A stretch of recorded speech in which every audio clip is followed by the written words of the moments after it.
Bonjour chers amis internautes et bienvenue sur Une question m'intrigue. Alors aujourd'hui, nous l'avons dit tantôt dans la vidéo qui a précédé, c'est que nous répondons à la question d'un internaute qui nous dit « Je suis amer ces derniers temps. J'ai perdu ma joie de vivre. Que dois-je faire pour m'en sortir ?»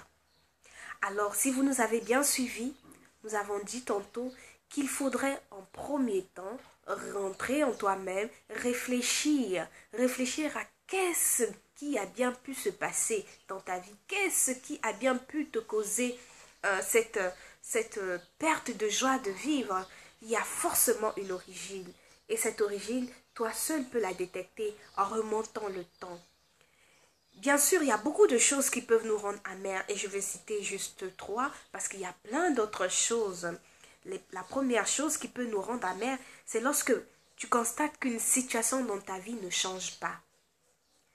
C'est comme si Dieu met du temps à t'exaucer. Tu as l'impression que il n'y a que ta vie qui n'avance pas. Et tu te mets à envier ce qui se passe chez les autres. Pourquoi seulement eux? Pourquoi pas moi? Qu'est-ce qui m'arrive? Tu te nourris de pensées de jalousie, d'envie et tu deviens amer. Et oui. Une autre chose qui peut nous rendre amers, c'est lorsqu'une personne de ton entourage, en qui par exemple tu comptais, ou une autre personne, quelqu'un qui t'a vraiment fait du tort un jour, t'a blessé et vraiment, ça t'a vraiment affecté. Ça t'a affecté, tu es contre cette personne et tu n'arrives pas à la pardonner. Dès que tu la vois, tu te sens mal à l'aise. Et cette circonstance de non-pardon, quand elle continue à grandir en toi, ça te rend amer. Et oui.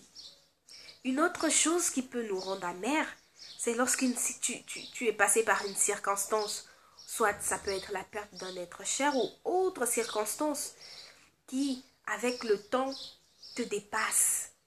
Et ça t'a vraiment déboussolé. Tu fondis par exemple tes espoirs sur ça. Et voilà que, pouf, ça s'est plus passé comme tu voulais. Ou alors, tu as perdu quelqu'un sur qui vraiment tu comptais. Et voilà, tes espoirs se sont effondrés. Comme ça, comme un mur qui tombe en ruine. Et avec tout ça, tu commences à blâmer les autres. Tu te dis, ah non, c'est à cause de cette personne que ça m'arrive, ou c'est à cause de mon oncle, ou c'est à cause du sorcier qui est au fond du village. C'est une malédiction où tu te mets à blâmer n'importe qui pour ce qui t'arrive ou pour cette circonstance qui s'est passée dans ta vie. Et à force de grandir, de nourrir cela, tu deviens amer. Oui, l'amertume, c'est vraiment un poison qui commence tout petit, ça grandit en nous et vraiment, ça devient vraiment comme un truc lourd qu'on porte et ça nous pourrit la vie. Ça nous pourrit la vie, ce fardeau. Et ça peut avoir un impact négatif sur nos émotions. Sur nos émotions, ça peut même bousiller notre état physique. On devient malade. Et oui, il y a beaucoup de maladies que des gens ont de nos jours. Et quand tu cherches bien l'origine de cette maladie, c'est soit une amertume qui a été prolongée. Des maladies comme la migraine, les maux de tête, des difficultés digestives, l'ulcère, l'arthrite, goitre et bien d'autres choses qui sont souvent à l'origine de ce problème. Et en plus de ça, ta vie spirituelle est pourrie. Tu ne te sens plus à l'aise dans la présence de Dieu. Et même tu n'arrives même plus à passer du temps avec le Seigneur parce que tu te lamentes toujours sur ce problème où tu as des pensées de colère, de non-pardon ou quelque chose comme ça. Ça te pourrit la vie. Et en plus de cela, c'est que cette amertume ferme les oreilles de Dieu à tes prières. Ah oui, parfois tu te rends compte, mais pourquoi Dieu ne m'écoute pas?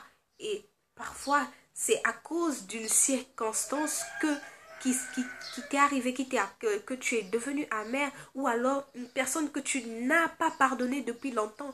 Et à cause de cela, Dieu n'exauce pas tes prières. Et oui, et oui. Marc 11, du verset 24 à 25, nous le dit si bien. Le dit si bien, si tu es en désaccord avec une autre personne et que tu veux offrir ton offrande à Dieu, il faut alors d'abord régler. Il faut alors régler pour continuer. Oui, et comme on dit, tout ce que tu fais comme prière dans cet état, c'est vraiment vain. Il y a aussi que ça t'ouvre des portes négatives de l'ennemi. Et oui, l'ennemi vient s'infiltrer dans ta vie en te bousillant tes relations avec les autres parce que tu contamines les gens par ton amertume. Tu deviens colérique pour un rien, tu t'énerves. Et oui, et ça, on le lit si bien dans Hébreux 12. Hébreux 12, à partir du verset 15, qui nous dit « Veuillez à ce que nul ne se prive de la grâce de Dieu et qu'aucune racine d'amertume poussant des rejetants et ne produise du trouble. » Et oui, l'amertume produit du trouble dans ton environnement et ça affecte vraiment. Et ça, c'est ce qui arrive. L'amertume, c'est un poison très dangereux. Très dangereux. Alors, pour que tu sois libéré de cette circonstance, comme je le disais un peu plus haut, il faut que tu combattes ce qui est à l'origine de cette amertume. Ce qui est à l'origine de cette amertume. Si c'est dans le premier cas, si c'est à cause d'une situation dans ta vie qui ne change pas, une circonstance que tu demandes depuis toujours à Dieu, ça ne change pas. Soit tu attendais un boulot que tu ne trouves pas, soit tu attendais un mariage que tu n'as pas, soit tu attendais une guérison que tu n'as pas, ou alors vraiment une circonstance que tu as l'impression que Dieu ne t'écoute pas et que ta vie ne change pas. Si c'est ton cas, alors reconsidère ce que l'Éternel a fait dans ta vie.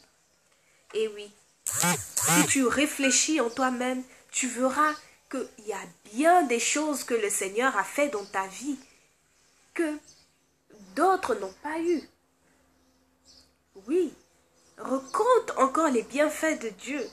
Réfléchis, il y a eu forcément des choses. Et à cause de ce que tu te remémoreras cela, oh, tu béniras le nom de l'Éternel.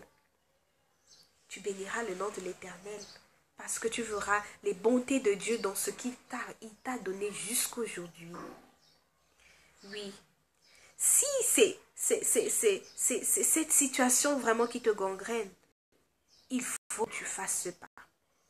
Et en plus de cela, il faut que tu demandes à Dieu de te donner la force, de te réjouir de ce qui se passe ou de ce qui arrive dans la vie des autres.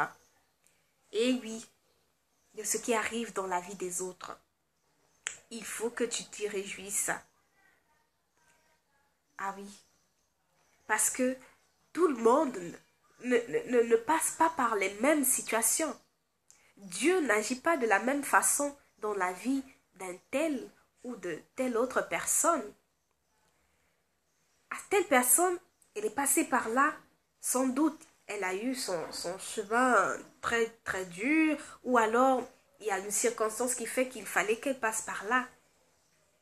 À telle autre personne, le Seigneur a permis cela parce que c'est bien que s'il ne donne pas cela à cette personne, il y aurait quelque chose. Au fait, le Seigneur agit dans la vie de chaque personne de différentes manières.